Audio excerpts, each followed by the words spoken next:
сайн байцгаана уу сонсогчдуудаа. Октийн подкастын шинэ дугаарыг хэлж байна. Энэ дугаарын хувьд бол бид нэр бас өөрийнхөө хэмжээнд өөрийгөө ялан дийлээ, сэтгэл зүйн асуудлаас ингээ ялан дийлээд явж байгаа. За өөрийнхөө түүхийг бусадтай хуваалцаад бас чи бүх зүйл дээр зовж байгаа бүх зүйл дээр ганцаараа биш шүү гэдэг нэг тийм агуулга өгөө гэд бид нар рүү холбогдсон. Тэгээд холбогдсонд маш их баяртай байгаа. Тэгээ хамгийн түрүүнд зочин маань өнөөдөр нь ямар хүн өнгөрөв? Юу байна да? Жохон чөлөөтэй эхлэе дээ. Өнөөдөр бас яг ингээд ажилдаа яваад өдөржин ингээд дагуу жаад гинт нөгөө подкастаа хамсаастай амар дагуу энэ жоо сая дөнгөж ажилдаа тавиад ажилтнууд ороод хустаа хэлдэг гэсэн чинь гэх нөө яна нэрээ ярих гэж. Ааха. Ямар ч эсвэл маш завгүй л ажилчтай өнөөдөр тий. За Октийн подкастын талаар нэрээ ямар хуу санал бодолтой байна. Зочноор орох нөгөө нэг түүхээ хуваалцаач гэж пост явсан шүү дээ. Тэр талаар ер нь юу гэж бодсон бэ анхаарад? Анхаарад болохоор нөгөө таашиг нэг тийм бүст хийсэн шүү дээ. Тэгээд гар зэрэнгүүт нь хинтээ асан хөөх юм бэ гэдэг ихэд бол экстубр ороод нэг ганц хоёр дугаарыг ихэд бол харсахгүй зөвлөгөө мөглөө гэдэг юмнууд юм. Тэгэхээр энэ айгууд ажгүй байна гэж бодож байгаа. Гинтэн би ч нэрээ бас нэг тийм юм даун туулаад гарсан хүн биш би. Тэгээс ингээд өөртөө адилхан хүмүүсийг бас бити ингээд ардастай бити ингээд ийм байдалд ороосоо гэж бодоод ингээд ярилцаад үзвэл бас зүгээр юм болов гэсэн өнцгөөс ихэд бол холбогдсон. Яриагаа эхлэхээс өмнө ерөнхийдөө нөгөө нэг манайх руу бичсэн байсан тий 14 наснда ингээд хүчирхийлэлд өртсөн гэд. Тэгвэл хоёлаа ярих юм хамгийн эхлээд чи одоо тэр хүчирхийлэлд өртсөн тэр муухай одоо өдрөөс өмнө жишээлбэл чиний амьдрал ямар байсан бэ тий тэндээс ингээд яриагаа хөврүүлээд явуул яаж вэ?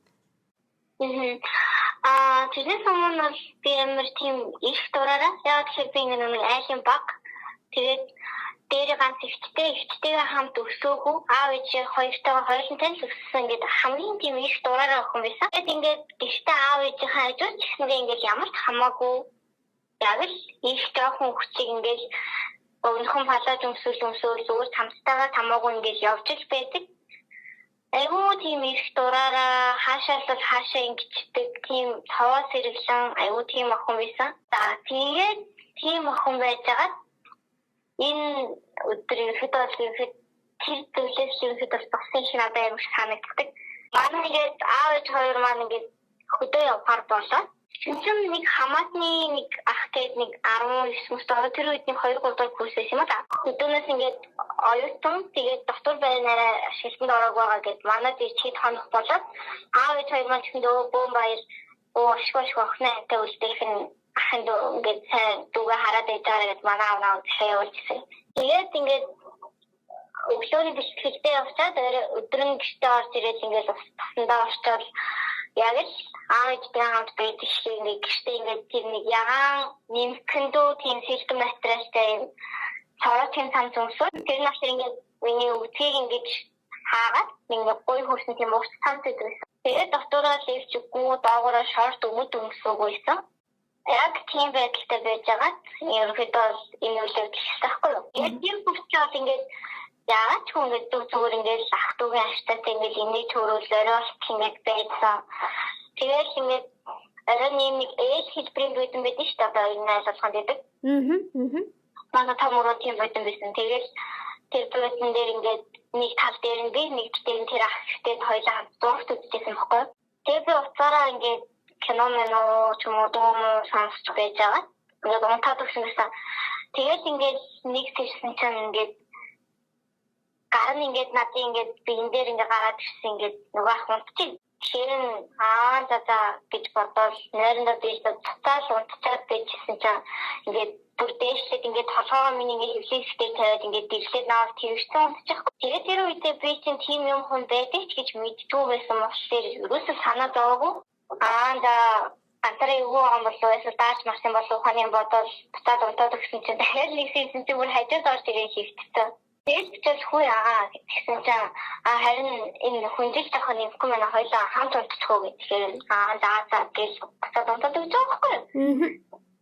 Тэгээд тэгсэн чинь шүн ингээд хөхмөхөн дээр гарна яваад даашаа гарна орж ирэл Юу лээ гэж ингээд нойрондоо бүр ингээд дийлгээд байсан зүүдлээд байгаа юм болов гэсэн бодол бүр амар их санагдчих шин. Ингээд гэжэнгүүт сэрчээсээ юм зүүд байгаасаа гэд бодчихсан. Тэгээд ингээд гар нь ингээд доогоор яваад гоё илээл миний имдэг эргэтэн лөө ороод тэгээд шууд хаацаа одоо болчихоо.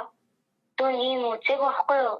Агууч тэгээд шинжээ хан гэсэндээ үзээгүй штэ ухааны юмэрэл зүгээр л ингээд дайрачсан.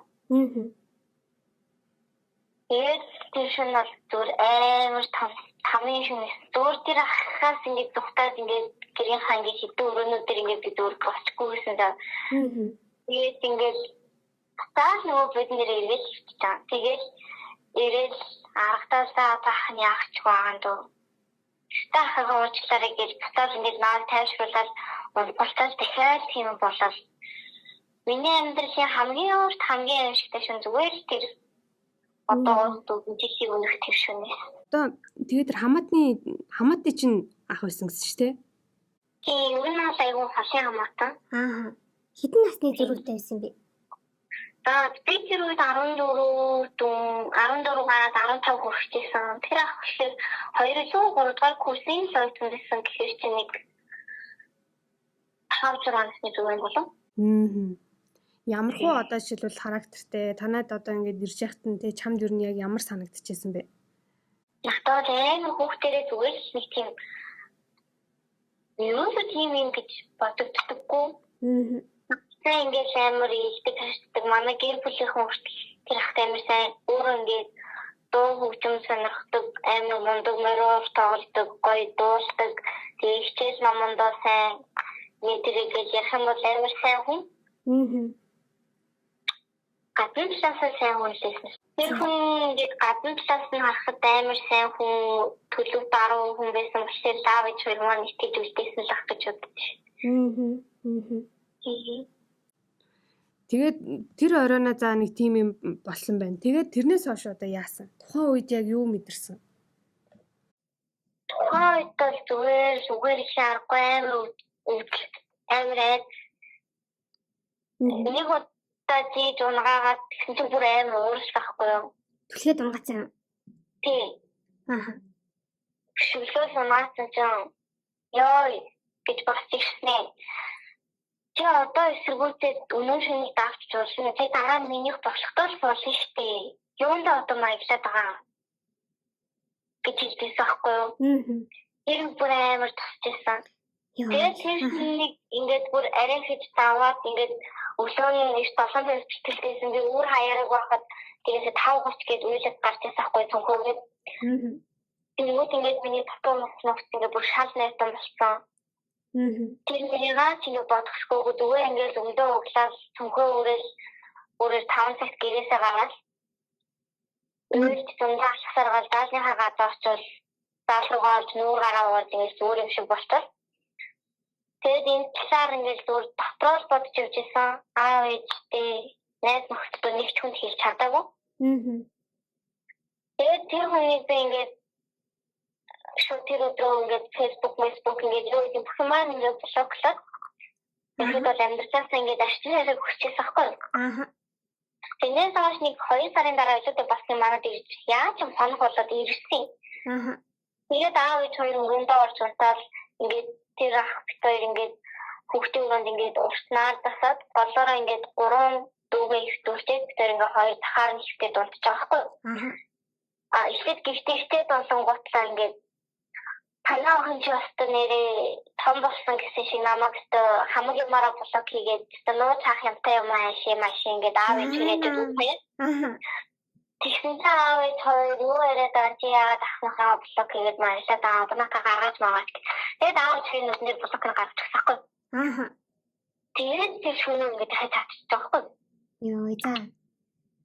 Яа би чамтай мөхөдөө бичний хажууд ихтмээрэн би чамаг ихлэрэн нэг экзамээр чатад орж ирэл. Гөрөнгөс тэгээд үйлээс тийшний гахал шинжөө үйлдэл өгнө. Тэгээд тэрнээс хойш одоо ерөөсөө таараагүй л дээ. Гэтэ ингээд явж ингээд ер нь бол энэ амар том цаама миний дотор үлддэг байгаа шүү дээ. Энэс болоод ингээд өнгөд бол өөрийгөө амар алдаа тэгээд нэг хэсэг сэтгэл дүүчээр явж ингээд гайгүй болоод байжсэн чинь ингээд дахиад одоо ингээд зүудэнд амар хорч ирж эхэлж байгаа байхгүй юу? Тэгмүүд ингээд миний зүүд мүүд ер нь ингээд айгүй зүнтэй юм шиг надад санагддаг. Ингээд яг зүудэлсэн юмнууд ингээд билээд ингээд зүудэндээ шанс танихгүй ингээд хүний цариг битсүүдэд ингээд зүудэлсэн бахад маргааш нэг тийм ингээд таардаг ч юм уу тийм байдаг. Одоо тэр хүн ингээд миний амьдрал дахид гарч ирнэ гэсэн айд ингээд надад дахид гинт гарч ирээд. Тэр таахан юу одоо Одоо тэгээд одоо шил хамгийн анх удаа ингээд тийм юм болж байгаа шүү дээ тий. Тэгвэл тухайн үедээ одоо мэдээж амар хэцүү байх бах. Гэтэ хин нэгэнд хэлэх оролдлого ингээд хийсэн үү те. Жишээлбэл одоо хоёлаа ярьжсэн шүү дээ. Охтууд ер нь ингээд хүчрхийл төртчээд хэлж чадахгүй ингээд нөгөө нуугаад өөрөө ингээд бүх хачааг үүрээд ингээд үлдчихдэг. Гэтэл тэр ингээд ягараа тийм аимшигтай юм хийсэн хүмүүс те ингээд ямар ч хариуцлага хүлээхгүй те ингээд зүгээр л одоо ингээд байж штэ. Дараа нь дахиад танаа гэрт ирэх хэмжээний те. Тэгэхээр тэр үедээ чи хин нэгэнд хэлэх оролдлого одоо хийсэн үү те эсвэл хийгээгүй бол яагаад вэ те тэр талаас ойлаа ярил. Хэлэх оролдлого гэх юм бол яг надтай хамт амьдардаг настай чацсан миний үйл хүн байдаг. Тэр охин дээр 2-3 сар нууж аваад ирсэн. Гадаа хамт алхаж байгаа нэрээ нөгөө нэг тэр ах штэ маад нэг ирээд гисэн. Одоо нэс нэмэрхтэй нэмээ тэрэг тэр охин дээр ирсэн. Тэгээд тэр охноос өөр ямар нэг арга хэмжээ авч чадах том хүнд хичээгээд ерөөсөө зэрэг хүрэхгүйсэн. Ягаад тэр үед ингээд Facebook интернетээр явж байгаа ингээд тиймэрхүү мэдээ болгон зөвхөн тэр эмэгтэй хүний буруутгсан мөнгөс амирх гэдгсэн. Одоо нөгөө өмсөн хос байгаа байдал өөрөө их залтгандаг ингээд тэр гэсэн тийм хүмүүсүүд амир харагддаг байсан. Тэгээд тэр үед чинь би өөрөө өмнө танцгүйсэн, өөрөө зүгээр нэг нэмэгтэй цаочтой байсан. Тийм болохоор тэр хүн өдөртөд наваад гисэн бодол ингээд зүгээр ингээд дахин дотор эргэлдээд. Би одоо нэг аав ээж хоёрт хэлчих юм бол чи яхаараа ийм юм хүмүүстэй яхаараа ингэж эрэгтэй хүний хажууд байдаг ингээд загнах болов гэсэн амар айдсан болохоор хинт хэлж чадаагүй. Өдөө хүртэл 4-5 жил донож байгаа. Одоо биштэй ингээд тий хэдэн жилийн дараа эргээд тухайн ингээд үеиг хүчийг ингээд бодоод үзэхээр яах хэрэгтэй байсан гэж чи бодож байна вэ? Тэ чиний бодолд ингээд өөрчлөлт орсон уу те? Орсон. Одоо л юу гэж бодож байна? Одоо би яг 4 жилийн өмнө тэр байран дээр ирээд очих юм бол зүгээр тэр шүн ингээд тэр хүн над руу орж ирж байхад нь чаддгүй маа гэхэд өглөө нь болоод би аав ээж хайртай залгаад тэр ахнаа утчихлээ гэж сэтгэл систем мэн гэж бодсон. Би ингээд дотроо ганцаархнаа шаналаад явж байхад одоо тэр залуу ингээд юу ч болов юм шиг дахиад өөр хааны ямар айлын охиныг итгэж байгааг би мэдэхгүй шүү дээ. Яг тэрэндээ л бүр амар юм хэлж байгаа. Би ганцаархнаа биш гэдэг дээр. Тэр залуу ингээд намайг ингээд дөнгөцсөн болохоор одоо болох юм байна гэсэн бодлоор заавал миний үеийн тийм жоохон охиныг биш юм а гэхэд 11-12 дугаар ангийн охтуудыг тэгтэн таадаг шүү дээ. Тийм болохоор тэр хүнд яг тийм юм болсны дараа шууд хариуцлага хүлээгээд үнээр аав ээжтэй хэлж чадахгүй байгаад байх юм бол эмэгтэйчүүдийн эрхийг хамгаалах төрийн бас байгууллагууд ч зөндөө байгаа. Хүүхдийн эрхийг хамгаалдаг 108 гэдэж байгаа. Тэднэр лөө яагаад залгаж байгаа юм бол тоо гэж амар боддог. Одоо тухайн үед ер нь жишээлбэл 14 настай хүүхэд яг тийм өөрийгөө хүчирхийллээс хамгаалах тий одоо 14 настай чи хүчирхийллээс өөрийгөө хамгаалах ч юм уу тийм үед яах вэ гэдэг мэдээлэл байсан болов уу? Яасуу байдаггүй. Одоо 10 жилийн сургуулиуд дээр ингээд ороход эрүүл мэндийн хичээл гээд 7 хоног ганцхан цаг орж байгаа тийм. Эрүүл мэндийн тал дээр нь юу ордог вэ гэхээр юм гайш тамхи масруулахад орчмын эрүүл мэнд бэлгийн амьдрал руу орлоо гэхэд бэлгийн халдварт өвчин гэж ордог. Миний үед юм байсан одоо ямар болсон мэдэхгүй л дээ. Тийм үгээр эрүүл мэнд иргэний боловсрол гэдэг хичээл дээр нь ийм үед эмгтэн шүү охтуудаа гэдгийг тусгаж өгөөд чи хэдий их дураараа байсан ч гэсэндээ ингээд сайн танихгүй ихтэй хүнийхээ хажууд бас өөр байх хэрэгтэй гэдэг шүү гэдгийг нас зааж өгөөд ер нь бол эмгтэн хөхт хоёулын багаас нь бэлгийн боловсрол гэдэг юм олгуул надад амар сайн санагддаг. Чи ээж авч ер нь тэр бэлгийн боловсрол ч юм уу те эсвэл адаглал бэлгийн харилцаа гэж юу юм хүнтэй яаж үерхүүл болох юм тэргээ тиймэрхүү юмны талаар ер нь хэр нээлттэй ярьдаг гэсэн бэ? Өөрөөсөө ярьдаггүй намайг 12 дугаар анги төгсөхөд за чи одоо ингээд оюутан болно шүү. Ер нь ингээд ихтэй онцонтой хавталт орсон уу? Стал тавьж явах уу яах уу гэж тийм юм ярьсан. Түүнээс өмнө надад ерөөсөө бэлгийн харилцааны талаар манай гэр бүлээс аав дээд тийш ч юусоо ярьж үзээгүй. Тэгээд ихтэй үнтэй бэлгийн харилцаанд орсон уу гэж асуухт нь үгүй гэж айцгаа хэрэг бодлоо хийж байгаа. Энэ нь бол тиймэрхүү шин. Одоо энийг сонсож байгаа охтууд жишээлх юм бол ижлэхэн ингээд зүйл туулж ивэл чи юу гэж хэлмээр байна вэ? Тэгээд одоо сэтгэл зүйчдээр очиод ингээд зөвлөгөө аваад бас өөр дээрээ аюух ажилласан гэж гисэн штэ. Тэр талаараа чи ярьж өгөх юм бол чи яг яаж өөртөөгөө ажилласан бэ те? Одоо ингээл иймэрхүү юм сонсоход аюу энгийн юм шиг хэрнээ. Одоо хүн өөртөөгөө ажиллах ер нь хамгийн тамтай ингээ хэцүү. Тэгээд маш их төвчээр шаарддаг ингээд тим юм шиг миний хувьд ингээд санагдаад идэв. Тэгэхээр чиний хувьд тэр бүх зүйлийг яаж ингээд хийсэн бэ? Одоо ингээ хийгээ явж ийн вэ те?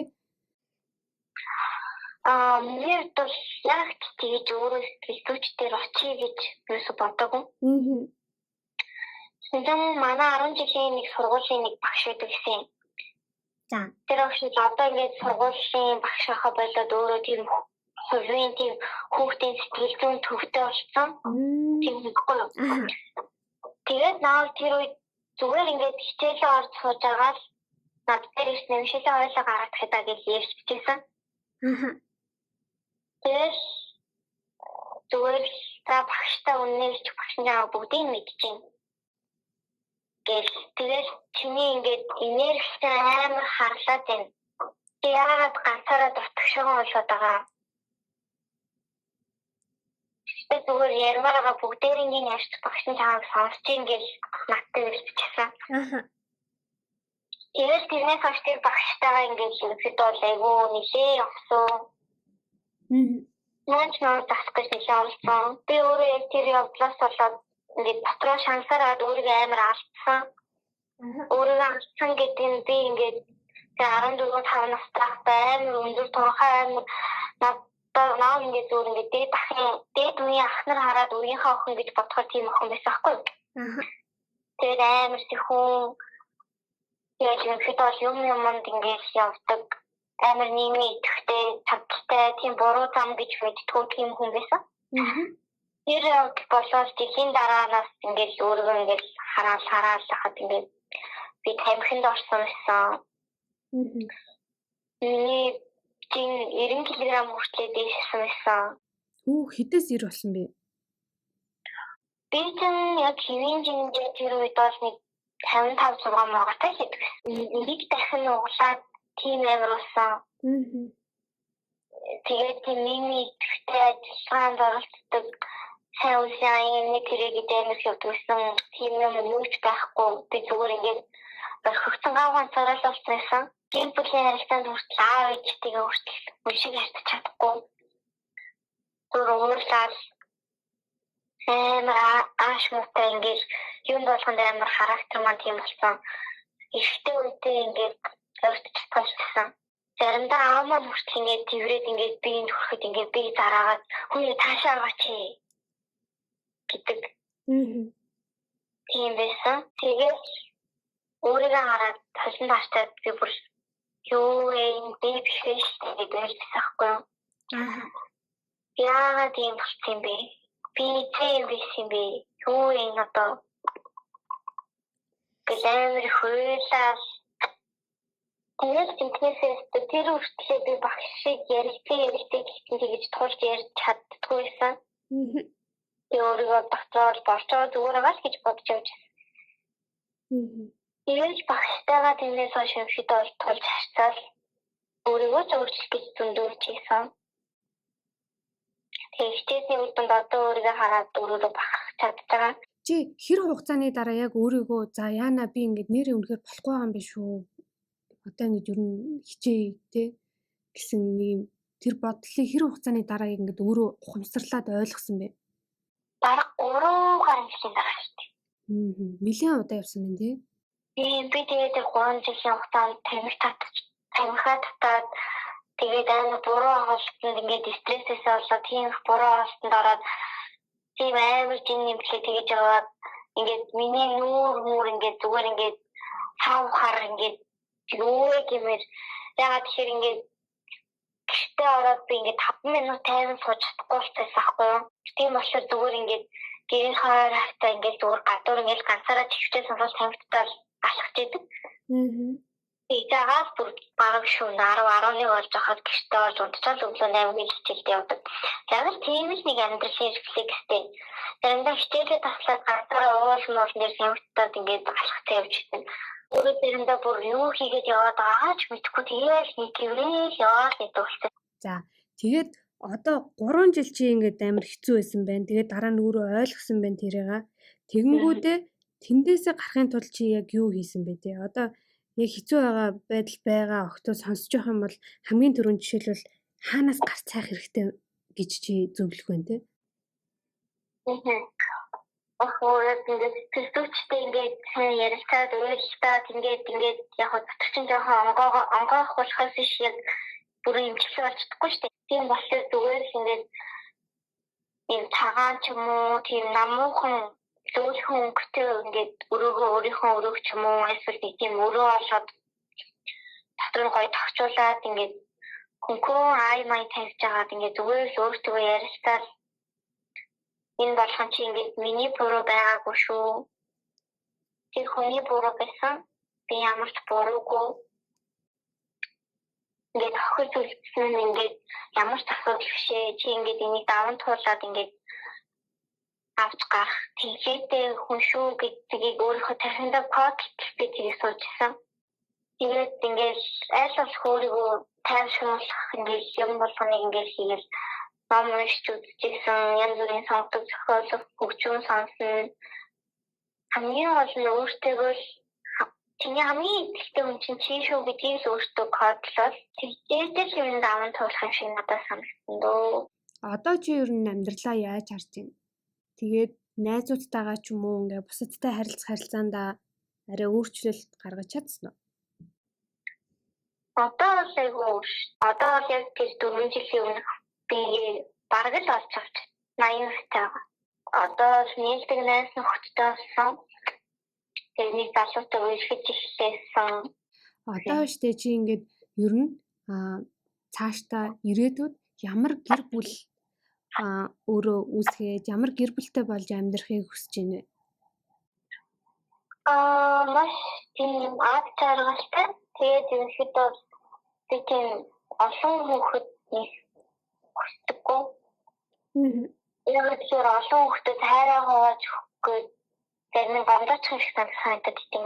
Тийм болохоор нэг юм уу хоёр хүүхэдтэй болоод яг тэр хүүхдүүдэд тослон хайрлаад тэгээд ерөнхийдөө өөрсдөө юм даван туулахгүй тул бүхий талын мэдээллийг өөрөө өгнө гэж боддог.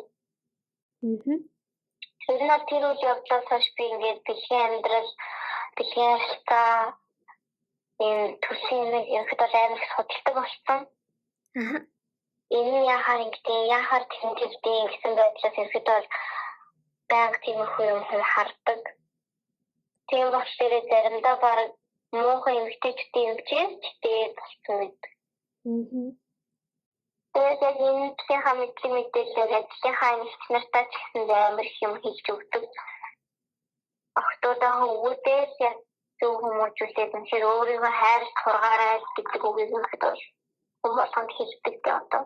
За одоо энэ нөгөө подкаст сонсож байгаа охтууд дээ шүү дээ тий. Тэгээд чи охтуудад хандаад ер нь яг хамгийн чухал гэсэн яг ямар зөвлөгөө өгмөр вэ тий? Өөрөө өөртөө хайртай байгаарай. Өөрөө өөртөө үнэж тамаас өөр их хүн байхгүй байхгүй юу? Амьдрал дээр чиний бүх юмыг чи өөрөө л хадгалж явж чи өөрөө л давж гарах учраас чи өөрийгөө хайрлах сурах хэрэгтэй.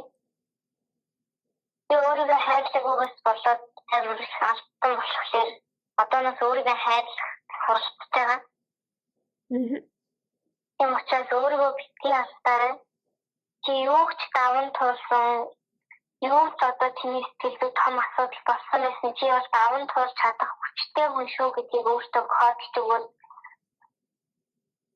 өөрийгөө хамгийн ихээр хайрлаж өөрийгөө өөртөө хамгийн ихээр үнэнч байгаасаа л гэж хүсэж байна. Өчнээрээ одоо цаашдаа чи манай Октийн подкастнаас ямархуу төрлийн контент үзмээр байна? Гоё санал сэтгэлээ хэлээд дуусгая л да төхөө.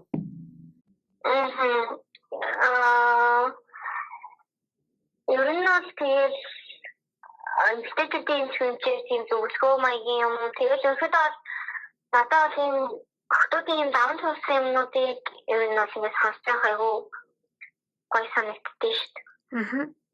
Би тэрнээс ингэ сурах юм амар их байдаг надад. Одоо нөгөө нэг ханаа өмнө гэдэг тэр хүлээлтний өрөө мөрөө гэж янз бүрийн тийм хөөрхөн подкастууд өндөр байдаг шүү дээ. Тийм. Тэднээс тийм даван туулагч тийм болсон явдлууд инээдэрээр сонсоод байж хаа. Айгүй сурах юм гарч ирдэг. Ерөнхийдөө бол энийг цааш нь битгий зогсоогоорой. Энд ингээд би оролцыг гэж хэлээд орохгүйгээр ингээд зүгээр сонсоод ингээд юм сурж байгаа хүмүүс зөндөө байгаа.